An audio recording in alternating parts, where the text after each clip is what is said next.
Scene safety is one of those things that we need to think about on every call. When you arrive on the scene, or even before you arrive on the scene, you need to be thinking about potential hazards because there are hazards on every scene. Now, the National Registry Skill Sheets has that as the top line for many of them, determine scene safety. And a lot of times when you're doing your simulations or your checkoffs, you say, is the scene safe? And the instructor says, yes, it is. And that's actually a lie. There's no such thing as a safe scene. It could be something as simple as you could trip over a curb, but there's always going to be some hazard. And what you have to do as an EMT is you have to look at the hazard, look at the scene, and see, is the risk manageable or is the risk worth it? So when I'm looking at going up steps into someone's house, that is a hazard. I may throw my back out carrying him down, but is there another way that I can do it? Can we go on a back door? Or if I have to take him down the stairs, do I have a piece of equipment like a stair chair that can minimize the risk? And then I decide, is this worth the risk? And most of the time it is. There are a few scenes that we're going to go to that are considered unsafe. And if they're not safe, then really we should not be there. So initially, if you get information from dispatch that says the scene is not safe, then we should stage. I always get asked how far away should we stage, and I generally say you need to be out of the line of sight. So if this is in a city, you may be 2 or 3 blocks away from it. If you're out in the county, you may be a mile or two from the scene. You don't want them to be able to see you. If it's a violent type situation and they see you, then there's always the possibility that they could shoot at you. And that has a pretty long range, so you want to make sure you're far enough away and out of the line of sight. The other thing that I've had happen is sometimes on unsafe scenes, we've staged, but somebody has found us. So we've been close enough that somebody realized we were there, and then they come to us. And that always is a little uncomfortable and a little dangerous because I don't know what they're bringing to us. And the police are not coming to us, they're going to the scene. So staging, make sure you're far enough away that they don't find you and you're out of the line of sight. Typically when we stage, we turn off our lights and sirens and we find a safe place to park. And we stay in touch with dispatch. When dispatch tells us that the scene is safe, that the hazard has been managed, then we can go, even though the scene is never truly safe. So when you arrive on a scene, you're looking for hazards, and that never ends. You spend the whole time just kind of looking around, being aware of what's happening around you, knowing how many people are there, always having in the back of your mind 1 or 2 escape routes, preferably 2 in case one gets blocked. You have a backup. Try to leave your routes open, so make sure the door is still open so you can escape from a building. You don't put the stretcher in the hallway and block your exit. Always be thinking about safety and hazards and how we could escape. So let's look at a few pictures of some of the things around town here, and we'll talk about some of the hazards. So let's take a moment to talk about some scene assessment and scene safety issues.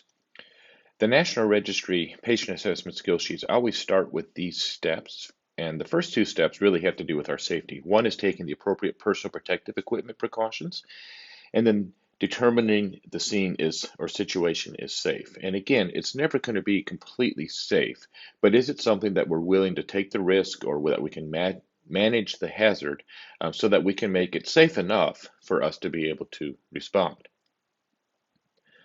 Some of this starts with dispatch. So when dispatch gives us information, we're going to use that to be thinking of hazards. So if you are dispatched to a shooting, you should probably stage until the police arrive and the scene is considered or determined to be safe. Any sort of an assault, domestic, definitely we want to have the police there. If there is a suicide or an overdose, anybody that is suicidal is homicidal, so we want to consider those situations to be unsafe until we have the police there. If there's some sort of intoxicant or they've overdosed on something, a lot of times with alcohol or some other drug, then we need to have police there. Now, a couple that maybe we don't think about are like diabetics, because diabetics tend to be very confused and they're not sure what's happening, and they may become violent, so we want to have the police there.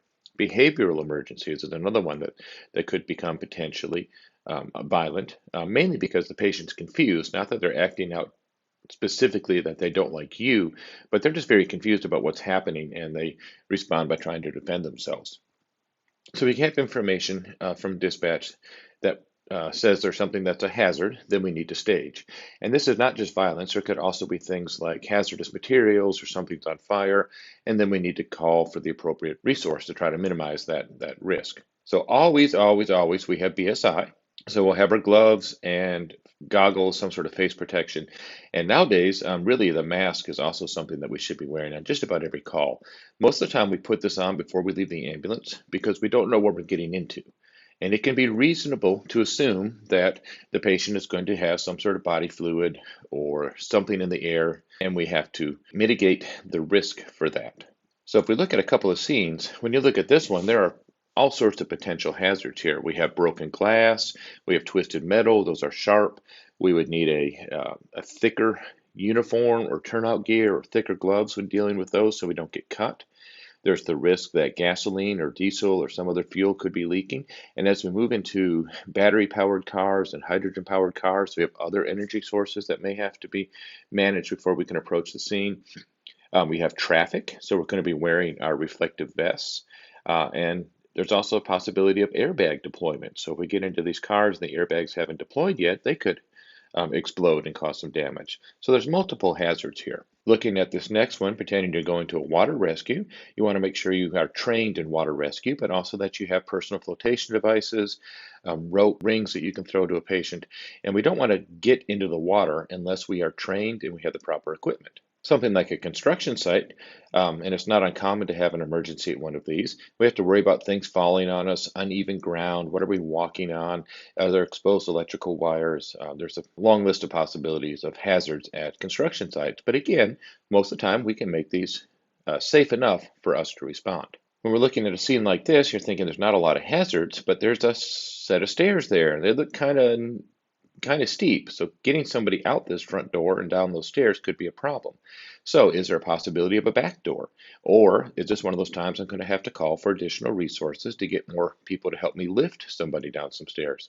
And make sure you're using your equipment properly. This is really a good opportunity for a stair chair. If we have a scene like this, that's a hazardous material scene. And we are not, as EMTs, typically trained on that. That's a specified training and course that they have to go through to be a hazmat technician, to work in and around these, or a hazmat specialist. We typically get trained in that looks like hazmat. We should back up and make sure we're far enough away and set up a perimeter to make sure other people don't get up into that.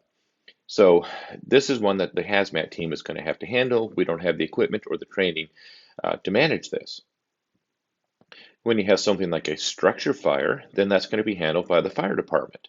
We don't have the training as EMTs. Now, I know many of you might be firefighters that are also being trained as EMTs. But if you're purely an EMT working in an ambulance, your job is not to go running into that building or to grab a hose and try and put that out. So make sure you coordinate with the incident commander about where to stage, where they want you, and what your role is going to be.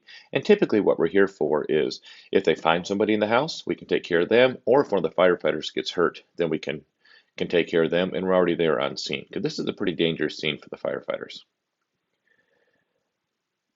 When we're looking at crime scenes, as I talked earlier about the violent situations, make sure you coordinate with police and let them arrive first and look for hazards and determine the scene is safe.